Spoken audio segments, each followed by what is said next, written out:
السلام عليكم ورحمة الله وبركاته.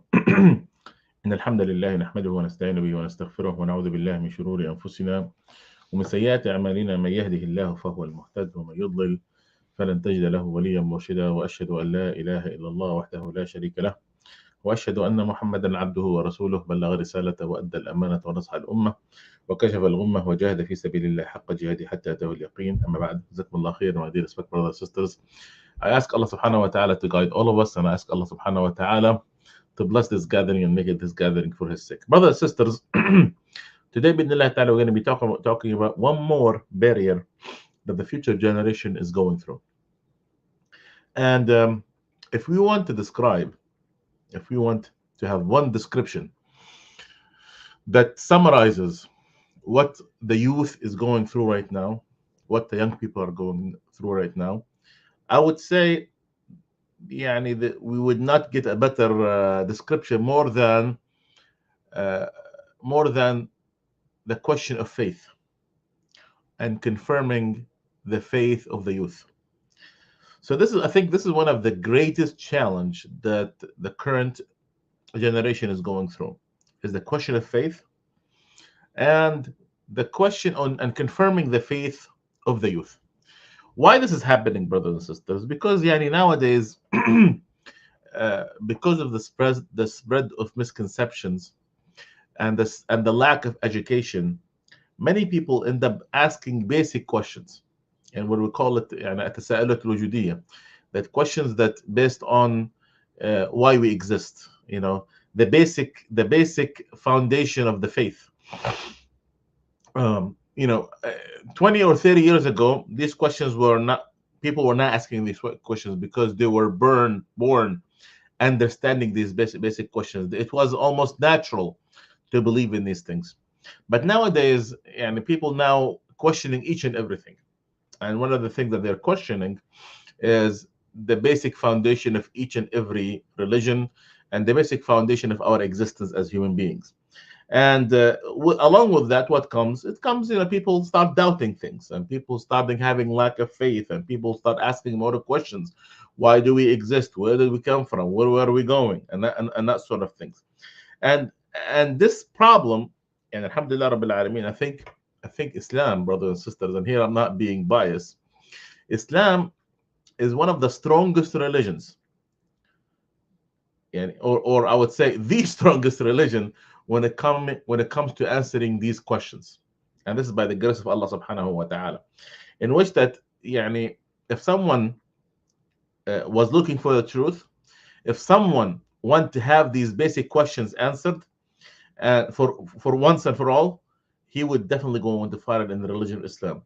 When it comes to other religions, it's give and take. Some are able to answer it fully. Sometimes people are able to patch it, but really varies from one religion to another. But the question here, going back to our subject, these questions of faith is becoming it's increasingly becoming a more of a greater problem year after year, and day after day and year after year.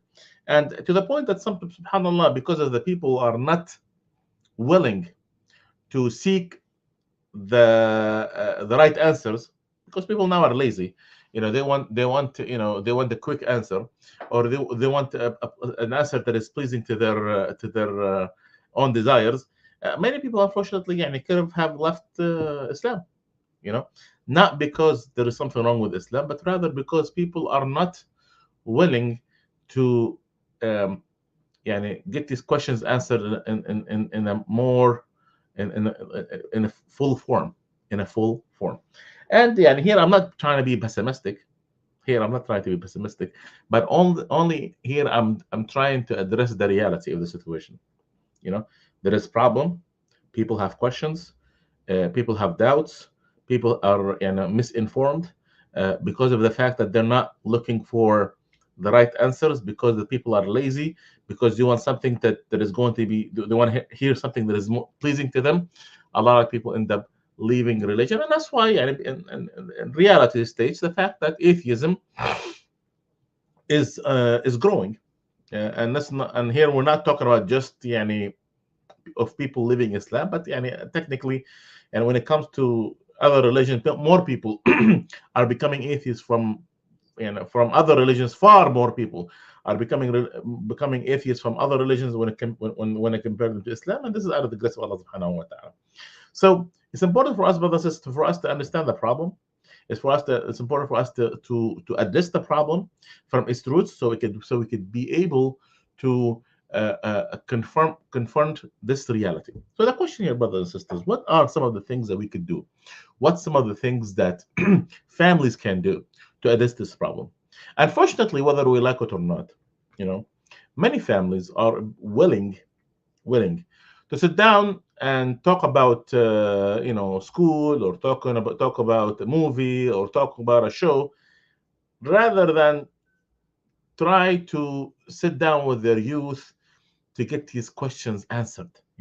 Like for instance, if a young person comes to his father or his mother and tell him where Allah subhanahu wa ta'ala came from, where did God come from, you know who created God, you know and the father or the mother said, like, how dare you ask this question, it's haram to ask this question.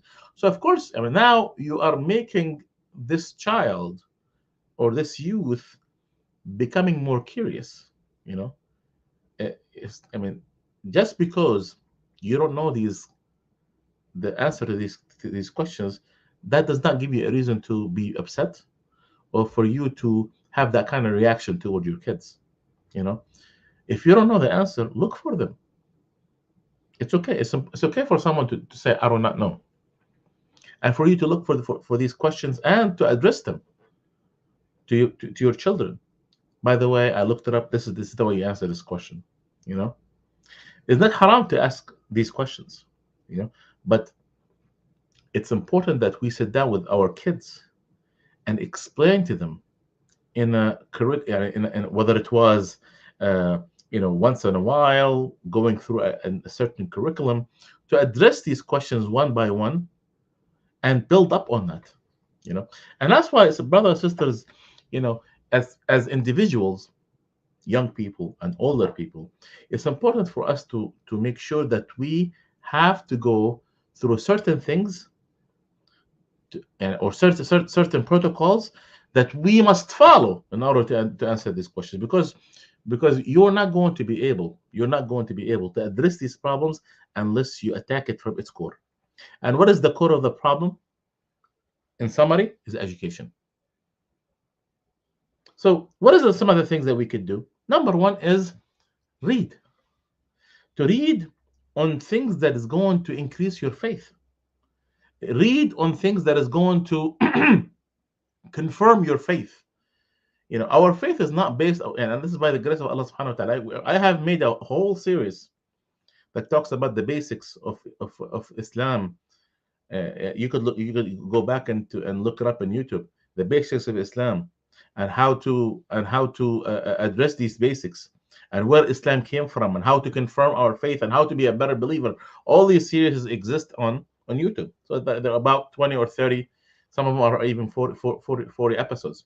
But the point is that you sit down and understand these things, and no house, just like people invest on having a full fridge, just like people invest in order to make sure to have a good car, you must invest as a family, as a parent, as a person who's in charge, to have some sort of books that you either could download to your iPads, or have a small library in the house that make things, books available for your kids to, about subject that's going to confirm their faith.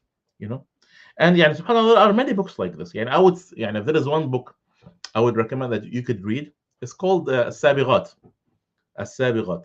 Okay, and it's a beautiful book. It's a really beautiful book that talks about how to confirm our faith as Muslims, and how to attack basic misconceptions that many people are not able to answer.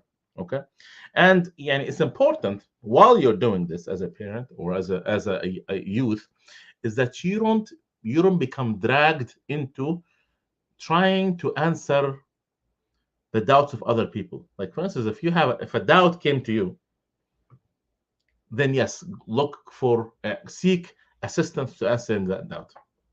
But that does not mean that you go into and argue and debate and especially if you are in the beginning stages of you learning about your deen. Don't do that, because يعني how could you put yourself in the battlefield, yet you're not trained? Leave that battlefield for those who are trained in those subjects, those who have have lengthy experience, those who have يعني were certified, people who have seeked higher education within the faith. Okay, and then after that you become. But for you, for someone, to someone just a beginner, and then he's going to go, oh, let me see what the atheists are saying about Islam, or let me see what those evangelicals are saying about Islam, or let me see what these people are attackers are saying about Islam. No, no, focus on things of that you could focus on things where you could learn your deen better, and then after that you could go into these things. So it's important for us to avoid putting yourself in these situations. If a misconception came to you, yes, look for it, but don't throw yourself in a place where you're not trained. And unfortunately, we have seen people who are super enthusiast,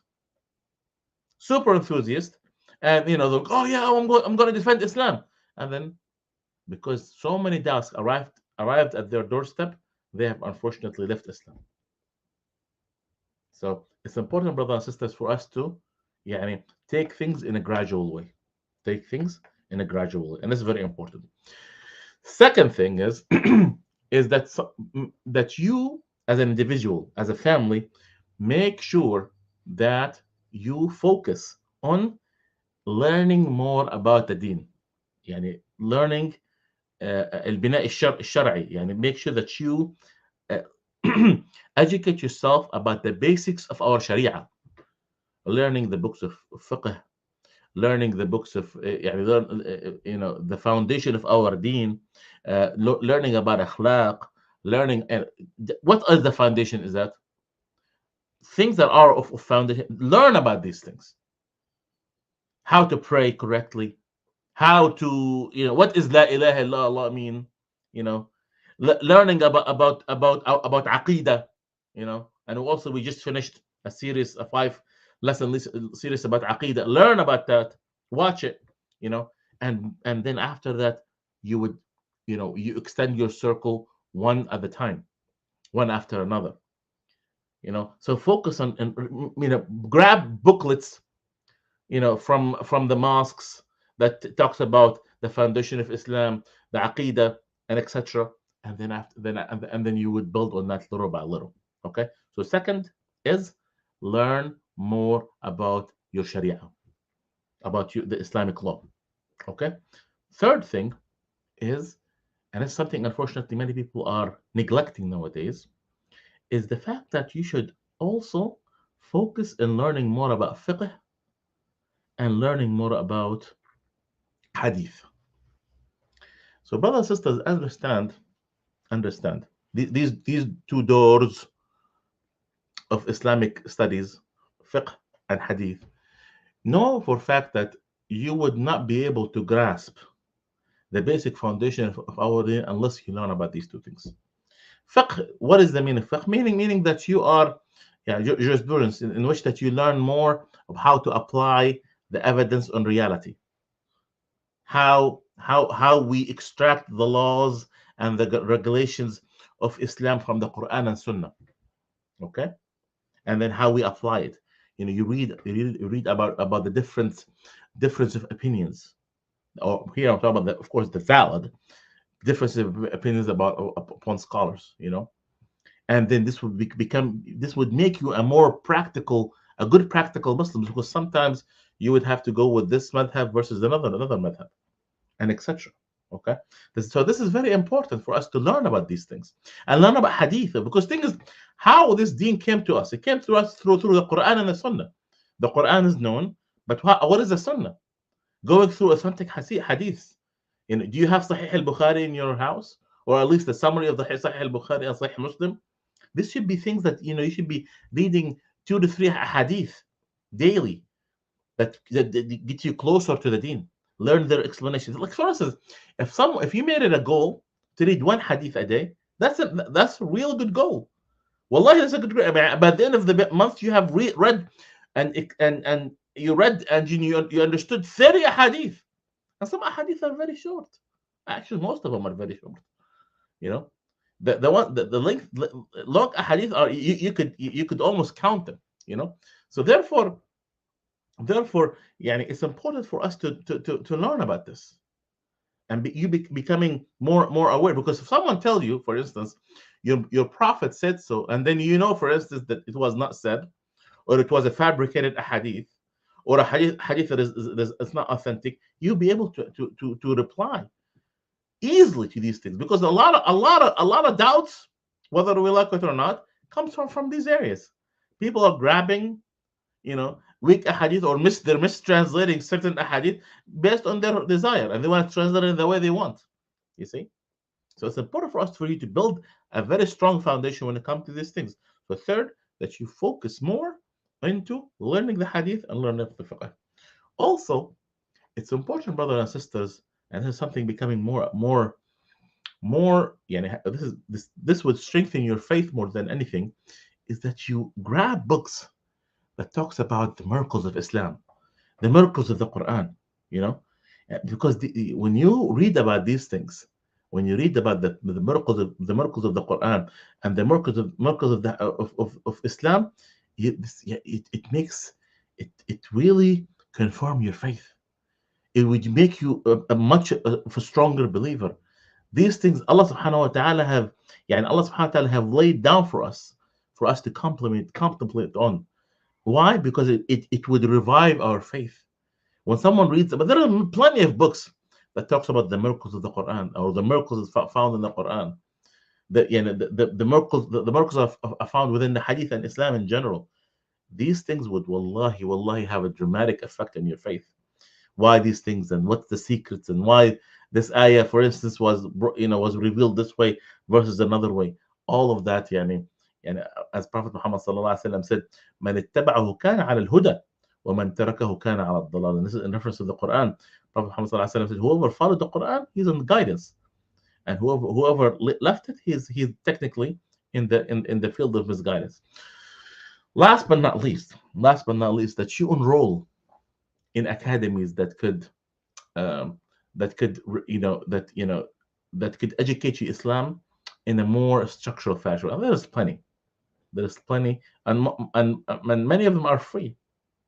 For instance, Sheikh Imam Phillips, he have an academy, an international academy. It's free. You could enroll in it, and you could work at your own pace, and whatever you pay for that academy, it's really almost to nothing. Also, for those Arabic speakers, Zad Academy, based in Saudi. This is a beautiful academy that could teach you the basics of your deen. And also it's important, brothers and sisters, that you become close to the Quran. Be close to the Quran, read. You should have, each and every day, we talked about this so many times, have a word, even if it was a half a page, always stick to that word, to that your share of reading the Quran each and every day.